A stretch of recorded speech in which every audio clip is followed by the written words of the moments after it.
Let me tell you about Lex. Lex is brilliant. She has an uncanny ability to identify every single bird that graces the feeder on my balcony. She knows the very best recipe for cinnamon pull-apart bread, aka monkey bread. When I am blanking on a word that I want to use, she supplies it without hesitation. When I need step-by-step instructions for how to turn off mirroring notifications from my iPhone to my computer because I'm about to lose my mind, she is right there helping restore my sanity. She is a thought partner, an idea generator, and she's absolutely fallible because Lex is AI. So you may be asking yourself, or me, why did I name her? Well, because the minute you name something, you stop treating it like an oracle. You start to treat it like a collaborator. And collaborators aren't perfect knowledge. They are smart, they're helpful, they're fast.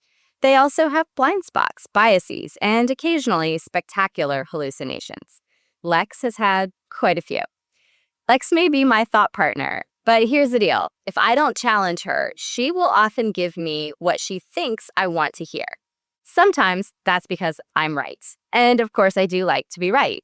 But sometimes it's simply because it's what I want to hear. That's not a glitch. That's exactly how pattern systems work, human or machine.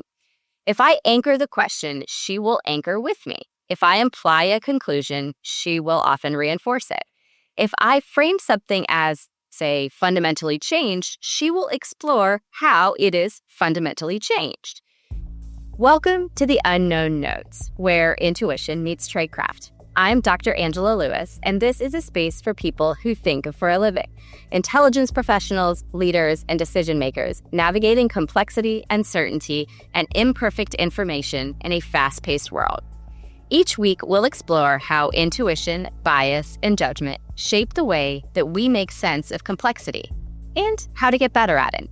Today's episode is about artificial intelligence, the helpful, articulate, occasionally overconfident intern who never sleeps and truly never understands the consequences of being wrong. But as always on this show, it's not really about the tool. It's about the mind using it. And I learned that lesson in a moment when Lex didn't give me a bad answer. She gave me a faithful one to a flawed question. So I once asked Lex how his AI fundamentally changed the role of the analyst. She gave me a beautiful answer. Coherent, structured, persuasive. She laid out how analysts are now curators instead of producers and validators instead of drafters. It sounded right at first. But the more I thought about her response, the more I realized that analysts have always been curators and they've always been producers. They've always been validators. They've always been drafters. The problem wasn't Lex. The problem was, baked into my question was an assumption that the fundamental role of the analyst had, in fact, changed. And she didn't challenge it because I didn't challenge it, because I didn't ask her to. To be clear, the fundamental role of the analyst has not changed. Intelligence professionals and the systems that support them still stand between raw data and consequential decisions. They still make meaning from noise. They still add context, judgment, and calibrated uncertainty. What has changed is the scope, the speed, and the tooling. But the core, the meaning-making under uncertainty, that really hasn't changed at all. Lex didn't push back because large language models don't interrogate your premises unless you explicitly ask them to. If I don't examine my baked-in assumptions, she will scale them. That's not her failure, that's mine. Now, ultimately, Lex shifted gears. After I kept pushing back, she adjusted, picking up on the fact that my underlying prompt was shifting. And ultimately, as a thought partner, she helped me refine my conclusion.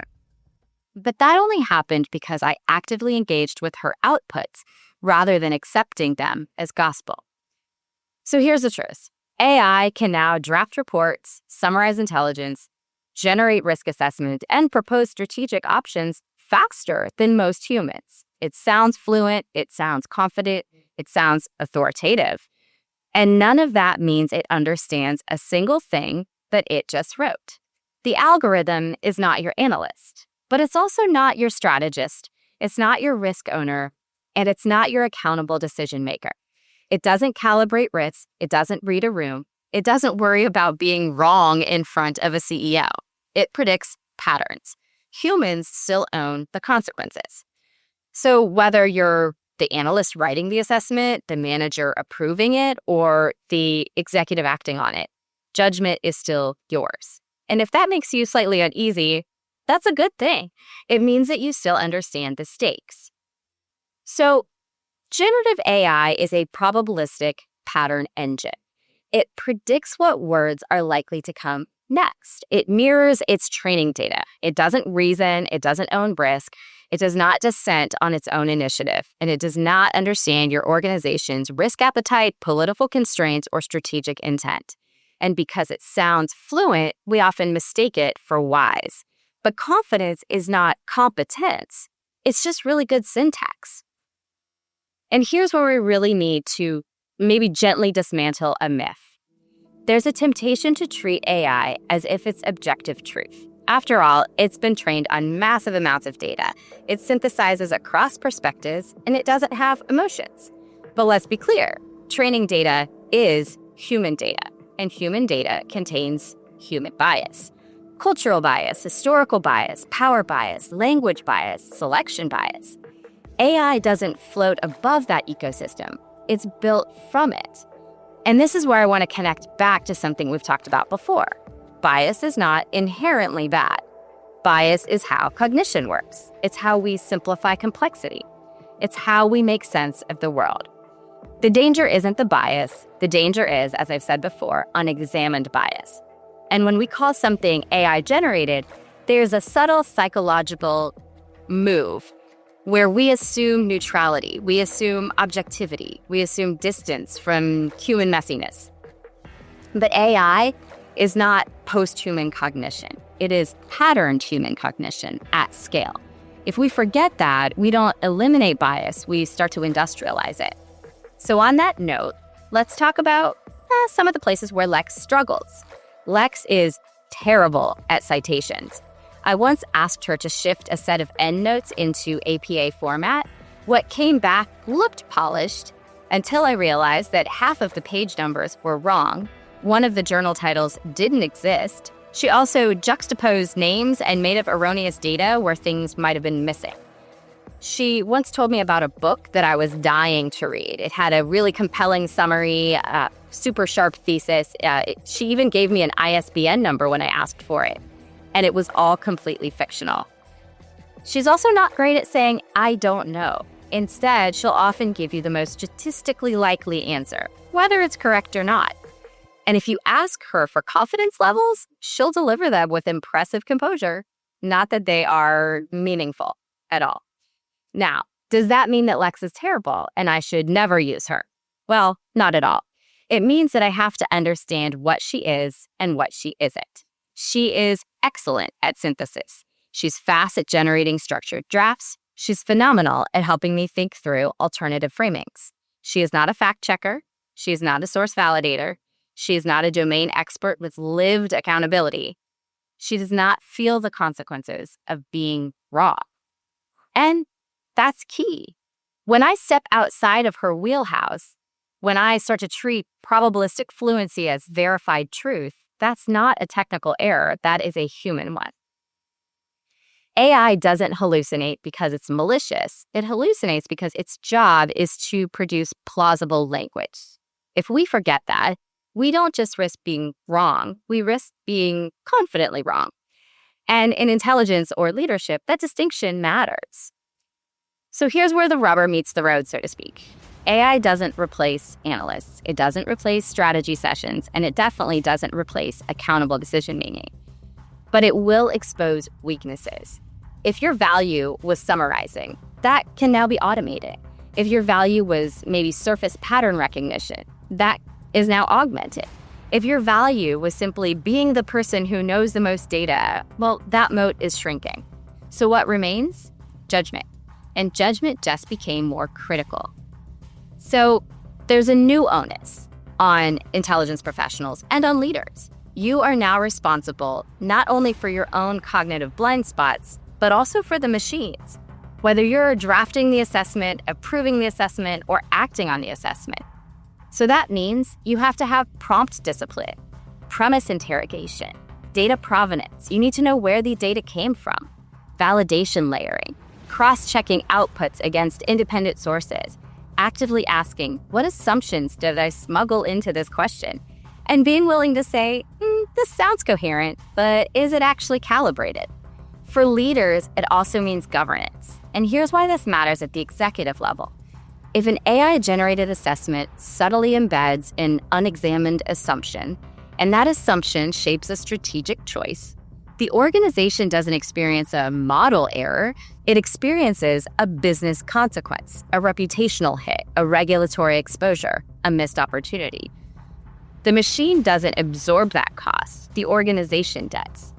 AI reduces friction, and when friction drops, discipline has to rise because speed doesn't just amplify insight, it amplifies error. Used well, AI is a phenomenal sparring partner. It can generate alternative hypotheses you might not have considered. It can stress test your assumptions in seconds. It can surface second and third order effects. It can identify patterns across volumes of data that no single human could read in a week. It can also break fixation when you're stuck on a single framing. In other words, it accelerates your synthesis. And that matters because if we think about the role of an analyst at its core, it has always been to help leaders expand the bounds of their bounded rationality. Bounded rationality is a concept developed by Nobel Prize-winning economist and political scientist Herbert Simon. Bounded rationality is simply this: humans don't make decisions with perfect information, unlimited time, or infinite cognitive bandwidth. We decide within constraints: time constraints, information constraints, attention constraints, emotional constraints, organizational constraints. Because of those limits, we do not optimize. We satisfice. We choose the options that are good enough under the circumstances. That's not a flaw. That's how human cognition works. And the role of intelligence at its best is to help leaders stretch those limits, not to eliminate them, but to stretch them. Simon's insight is foundational because it reminds us that intelligence exists not to create perfect decisions, but to improve imperfect ones. Leaders operate under time pressure and cognitive constraints, information overload, competing priorities, incomplete visibility, political and reputational risk, and the analyst's job is not just to provide information, it's to widen that decision space, to surface more options, to clarify trade-offs, to illuminate risk, to distinguish signal from noise. The intelligence professional's job is not just to provide information. It is to expand the quality of judgment available within those bounded conditions. Intelligence does not remove the bounds, but it does change the terrain within them. And AI can help to do that at scale. More data synthesized, more potential pathways identified, more scenarios generated, more red tape questions surfaced in seconds instead of days, which means leaders can test more scenarios before committing capital, policy, or reputation. That's not trivial, that's powerful. But there is a nuance. AI can expand the option set, but it cannot decide which options matter. It can widen the aperture, but it cannot determine which trade-offs align with strategic intent. It can generate possibilities, but it cannot exercise judgment.